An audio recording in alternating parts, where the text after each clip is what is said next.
Quiero que vayas conmigo al versículo 16 del tercer capítulo de Juan. Juan, tercer capítulo. Porque de tal manera amó Dios al mundo, que ha dado a su Hijo unigénito para que todo aquel que en él cree no se pierda, mas tenga vida eterna. ¿Cuántos podemos decirlo juntos? Díganlo todos juntos. Porque de tal manera amó Dios al mundo, que ha dado a su Hijo unigénito, para que todo aquel que en él cree no se pierda, mas tenga vida eterna. Ese es el Evangelio en resumen. Es una Biblia en miniatura. Cada cosa que debes saber sobre la redención y la salvación está en ese versículo de las Escrituras. 30 palabras maravillosas que mi madre me enseñó cuando estaba bañándome un sábado en la noche en una granja en Carolina del Norte. Ella dijo: quiero que te aprendas este pasaje de la Biblia. Y me enseñó ese pasaje porque de tal manera amó Dios al mundo, que ha dado a su Hijo unigénito, para que todo aquel que en él cree no se pierda, mas tenga vida eterna. Muchas personas me preguntan: si Dios ama al mundo, ¿por qué permite tanto sufrimiento en el mundo? La guerra, las enfermedades, la pobreza, el odio, la soledad, el aburrimiento, el vacío, los problemas psicológicos, el desempleo, la violencia, la tensión, todas esas cosas. ¿Por qué Dios no viene y lo para? Esa es una pregunta que muchas personas se hacen. Algunas personas aquí en Nueva York dicen: ya no puedo más, y se están suicidando. Las presiones de la vida son muy grandes. Ellos no las soportan. ¿Por qué? Si hay un Dios, ¿por qué no lo termina? Algunas personas dicen: ¿por qué Dios nos ha abandonado? Pero Dios no nos abandonó. Nosotros lo abandonamos. Muchos de los jóvenes aquí han oído la canción del año pasado del álbum Edge of the Century, álbum de Styx. Pero ¿has escuchado las palabras, la letra? Aquí está la letra, escucha. Todas las noches digo una oración, esperando que haya un cielo, pero cada día estoy más confundido, cuando los santos se vuelven pecadores. Todos los héroes y las leyendas que conocí de niño han caído como ídolos de arcilla, y siento este lugar vacío adentro. Tengo tanto miedo que perdí mi fe. Muéstrame el camino, muéstrame el camino. Llévame esta noche a la montaña, y llévate mi confusión, y muéstrame el camino. Y si veo una luz, ¿debo creer? Dime cómo lo sabré. Muéstrame el camino, muéstrame el camino. Llévame esta noche al río y lava mis ilusiones. Muéstrame el camino, muéstrame el camino. Dame la fuerza y el valor de creer que llegaré ahí un día. Y por favor, muéstrame el camino. Y cada noche digo una oración esperando que haya un cielo. Y este pasaje dice: Dios, Dios. ¿Crees en Dios? Sí. No puedo probar a Dios, no puedo llevarte a un laboratorio científico y probarte que hay un Dios. Pero la Biblia nos enseña sobre Él. Él es el creador. En el principio Dios creó los cielos y la tierra, todas las estrellas que ves en la noche.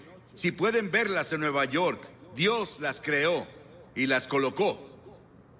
Él también es espíritu. La Biblia dice: Dios es espíritu y quienes lo adoran deben hacerlo en espíritu y en verdad. Él no tiene un cuerpo como tú y yo. Él solo podría estar en un lugar a la vez si tuviera un cuerpo como estos.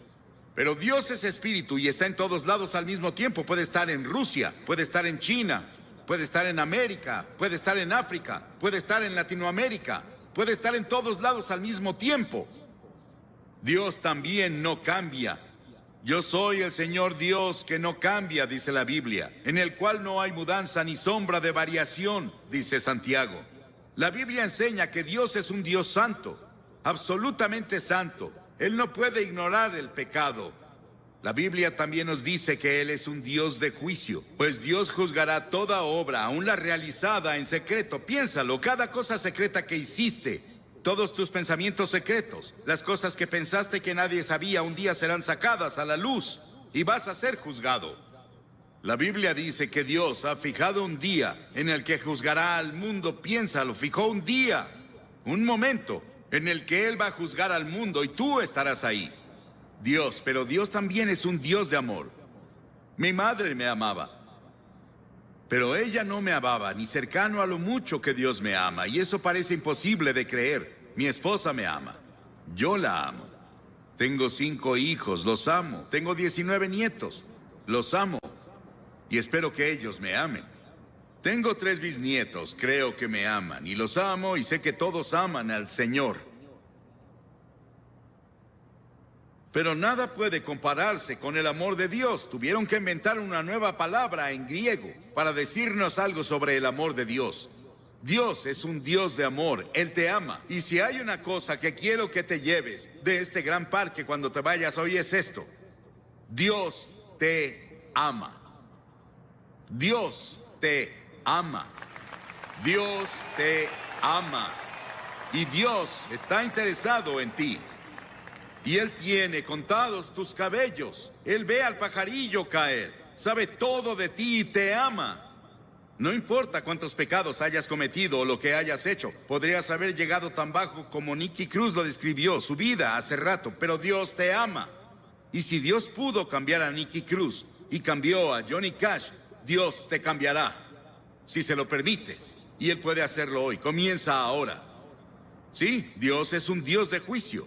Él traerá juicio a cada obra, y Él estableció un día en el que Él traerá el juicio al mundo. Pero Dios también es un Dios de amor. Nada se compara al amor de Dios. La Biblia dice, Dios es amor. Sí, los he amado con amor eterno, dice Jeremías. Y por esa razón Dios creó al hombre. ¿Te has preguntado por qué estás aquí? ¿Por qué Dios creó los humanos? ¿Y cuál es el propósito de los humanos? Dios te creó porque Él es un Dios de amor. Y Él quería que otras criaturas en el universo pudieran elegir amarlo también. Entonces, Él creó al hombre, Adán y Eva. Él los puso en un paraíso perfecto. Y creemos que se localizaba en un país que ahora se llama Irak, en la cabeza del Golfo Pérsico. Mucho de la Biblia se escribió en Irak, Nínive, Babilonia, Ur de los Caldeos, de donde viene Abraham.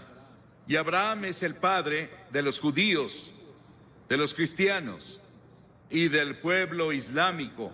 Abraham es alguien a quien vemos como el principio. Él venía de Irak y es la razón por la que había mucho interés en Irak durante la guerra del Golfo. Por eso muchos libros fueron escritos en la Biblia sobre el Golfo. Y Dios creó al hombre y lo puso en el jardín del Edén, un ambiente perfecto, un paraíso perfecto. Y Dios le dio al hombre una elección. Dios dijo, quiero que tengas todo el fruto del jardín, salvo un árbol. No puedes comer de ese árbol. Dios probó al hombre. Y Dios dijo, si comes de ese árbol, vas a romper mi ley. Vas a sufrir y morirás. Y el hombre rompió la ley de Dios. Dios le dio el libre albedrío para elegir, y el hombre eligió rebelarse contra Dios. Escuché un talk show en la tele el otro día. Pude escuchar a casi todos. Discutían qué está mal con la naturaleza humana. ¿Por qué las personas hacen las cosas que hacen? ¿Por qué las personas cometen los crímenes que hay? ¿Por qué las personas dicen mentiras? ¿Por qué hay tantos celos? ¿Por qué hay tantos problemas en el mundo? Es porque el hombre está enfermo. Y la enfermedad se llama pecado. ¿Cuál es la principal causa de la guerra? El crimen, el engaño y el fraude. ¿Por qué debemos tener hospitales y cárceles con barrotes en las ventanas y fuerzas policíacas y fuerzas militares?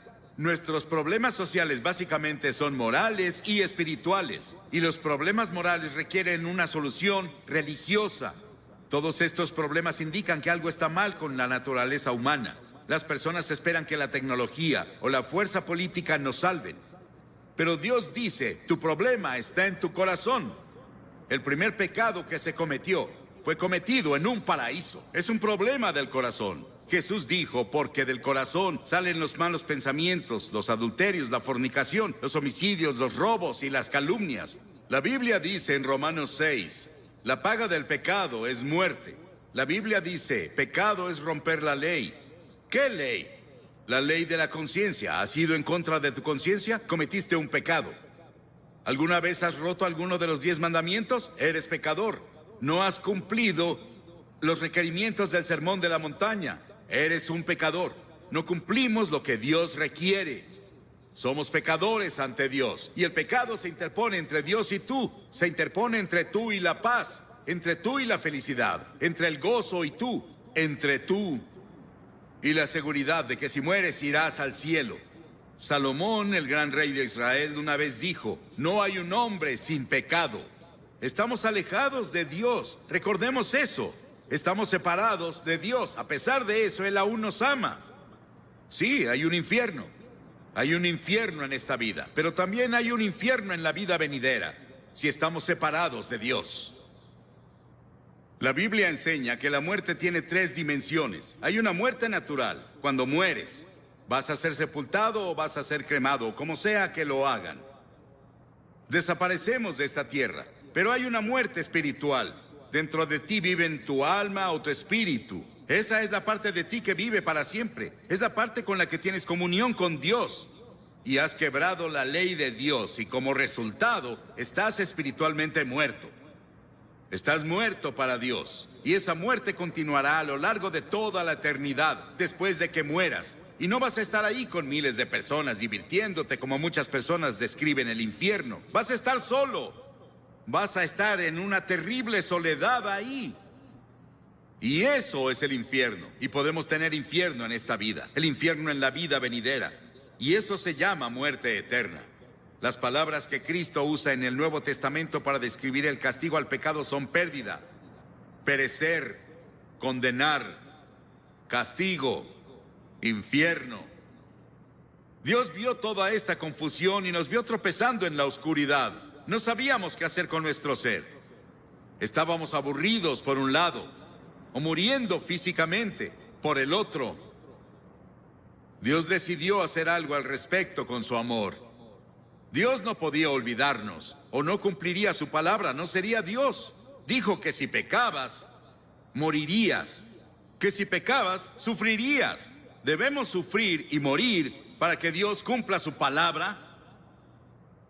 Un día caminaba con uno de mis hijos en un sendero de Carolina del Norte. Pisamos un hormiguero y vimos abajo y había hormigas muriendo y sufriendo y su casa estaba destruida. Mi hijo me dijo: papá, ¿no sería genial que las ayudáramos a reconstruir su casa y las lleváramos a sus hospitales? Y dije: sí, pero somos muy grandes y ellas chiquitas. Y pensé que era una buena ilustración. Dios miró desde el cielo y nos vio con toda nuestra oscuridad, con nuestros tropiezos y nuestros problemas y peleas y disputas y dificultades y guerras. Pero Dios era muy grande.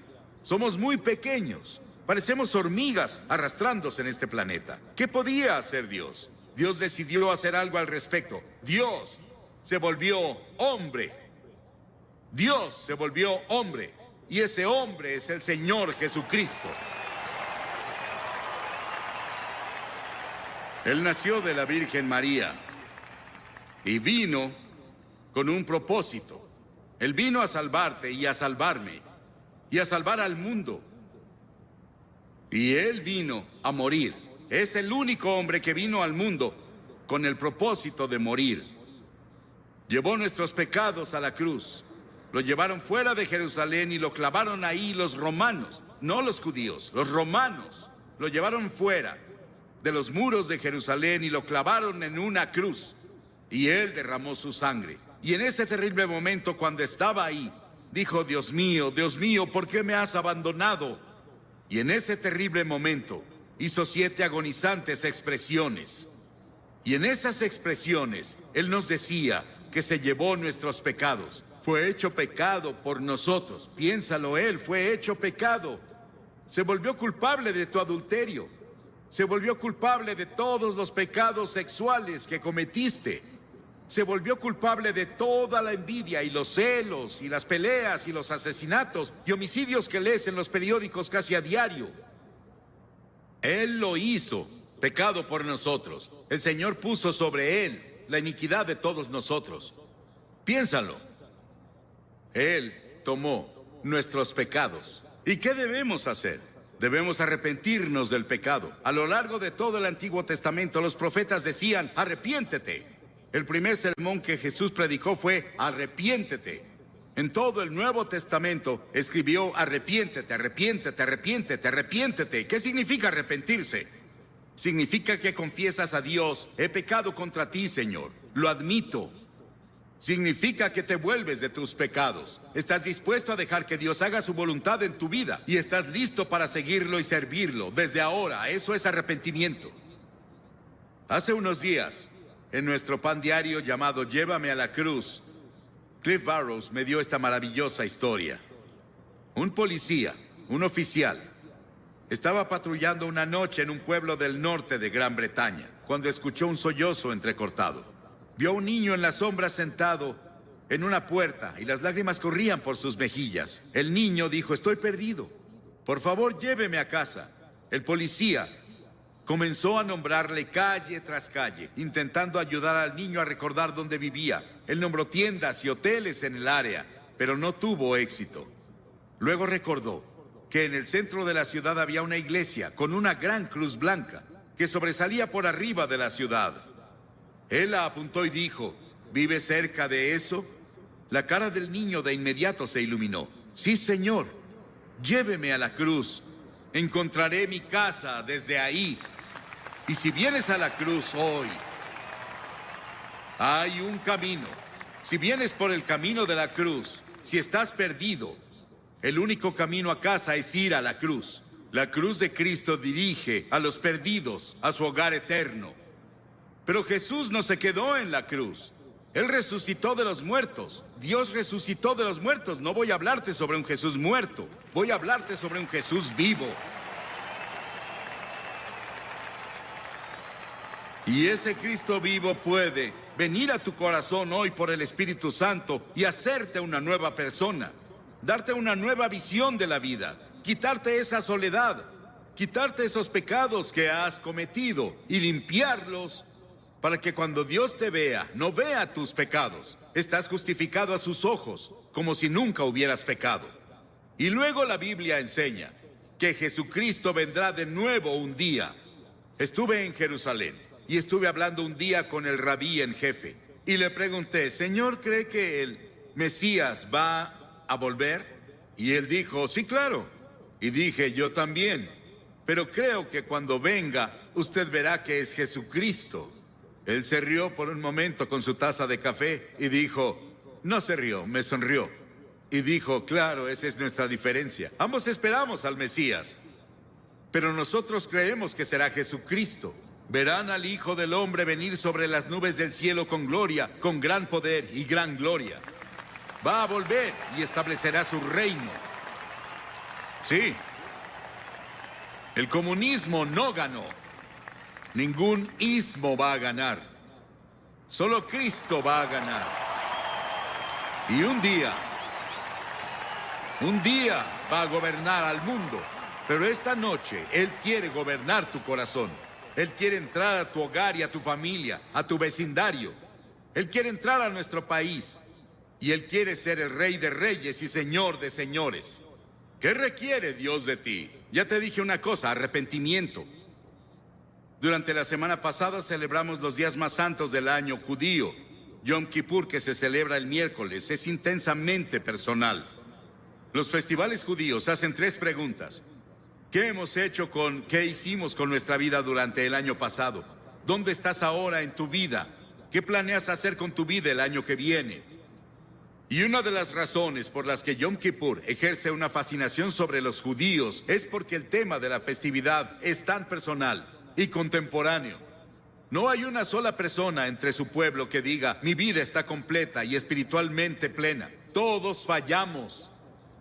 Y tenemos que decir con los demás: también soy pecador. Estoy separado de Dios. Estoy perdido. Necesito encontrar el camino a casa. No es una opción. Es un mandamiento. En Hechos 17, el apóstol en su sermón dijo: Dios manda a todos los hombres de todas partes que se arrepientan. Piénsalo, Dios lo manda. Es un mandamiento que te arrepientas. ¿Te has arrepentido? ¿Estás seguro? Si no te has arrepentido de tus pecados, nunca verás el interior del reino de los cielos. Entonces ven por fe. Por gracia han sido salvados, por fe y no por obras, para que nadie se jacte. Nunca podrás ganarte entrar al cielo. Debes ir por fe en Cristo.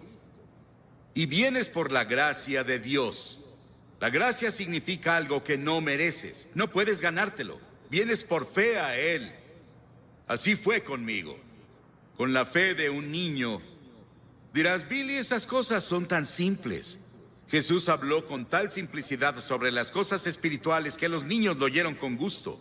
Debemos hacerlo simple. Es una verdad profunda, pero debe ser proclamada con simplicidad. Y todos los que hoy están dispuestos a decir, me arrepentiré de mis pecados, recibo a Cristo como Salvador, y quiero seguirlo y servirlo, o quiero rededicarme a Él. Tal vez quieras renovar tus votos que tomaste en la confirmación o el bautismo o cuando fuera. Y quieres decir, Señor, quiero volver a ti. Me alejé de ti y me confundí y perdí. Quiero que Cristo sea lo primero en mi vida. Quiero que perdone mis pecados. Quiero ir a la cruz y quiero seguirlo de ahora en adelante. Levanta la mano. Sí, hay muchas personas con la mano levantada. Y también muchas personas de pie. No puedo pedirte que te pares porque no sobresaldrías. Y hay 4 cosas que de ahora en adelante son muy importantes. Primero, lee la Biblia todos los días. La Biblia es comida para tu alma. En segunda, ora. Tal vez no orarás como un clérigo, pero puedes decir, Señor, ayúdame, necesito ayuda. Él vendrá a ayudarte, Él responderá a tu oración. Ora en el nombre de Cristo. Di, Señor Jesús, te necesito. Y luego la tercera cosa, sé testigo de Cristo. Dile a las personas cuando te vayas esta noche, o coméntales mañana, en la reunión en Great Lawn, hice un compromiso con Cristo y voy a cumplirlo con la ayuda de Dios. Eso te ayudará a ganar a otras personas para Cristo. Y luego, la cuarta cosa es ir a la iglesia. A una iglesia donde Cristo es proclamado. Y seguirlo y servirlo. Lo mejor que puedas, porque verás, cuando te vayas de aquí no te vas solo. El Espíritu Santo de Dios se irá contigo. Y quiero que repitas esta oración en voz alta conmigo. Ora en voz alta. Dios, soy pecador. Lamento mi pecado. Estoy dispuesto a alejarme de mi pecado. Y recibo a Cristo como Salvador. Lo confieso como Señor. Desde este momento, quiero seguirlo y servirlo en la comunión de su iglesia. En el nombre de Cristo. Amén.